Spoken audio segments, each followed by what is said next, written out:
Several African nations found themselves locked out of the United States በርካታ again. አፍሪካውያን ወደ ዩናይትድ ስቴትስ እንዳይገቡ እገዳ ተጥሎባቸዋል። የትራምፕ አስተዳደር ይህንን የጉዞ እገዳ የጣለው በብሔራዊ ደህንነት ወይም ተጓዦች የተሰጣቸውን የቪዛ ገደብ በመጣሳቸው ነው ይላል። እንደሚመስለኝ በዘረኝነት ላይ የተመረኮዘ ነው። ምክንያታዊ ነው ወይም ዘረኝነት ነው ማለቱ ቀጥተኛ ይሆንብኛል። ነገር ግን በደንብ ታይቶ ሊወሰን ይቻል ነበር።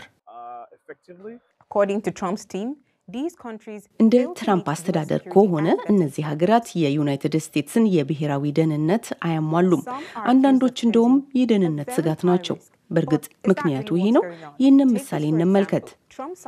ትራምፕ ለጉዞ እገዳው እንደ ምሳሌ ያቀረቡት በቅርቡ በኮሎራዶ በአንድ ግብፃዊ የደረሰውን ጥቃት ነው። ነገር ግን ግብፅ ከ12ቱ አስቀድሞ እገዳ ከተጣለባቸው ሀገራት ስም ዝርዝር ውስጥ አልተካተተችም። ግብፅም ትሁን ሱዳን ወይም ሄይቲ በየትኛውም እገዳ የተጣለባቸውን ሀገራት ብንመለከት በአብዛኛው ጥቁር፣ ጠይም ወይም ሙስሊም ማህበረሰብ ያለባቸው አብላጫ የሆኑ ናቸው። ሰዎችን በዘራቸው፣ በሃይማኖታቸው ወይም በዜግነታቸው ለይቶ ኢላማ ማድረጉ አድሏዊና የዓለም አቀፍ ሰብአዊ መብትን የሚጥስ ነው።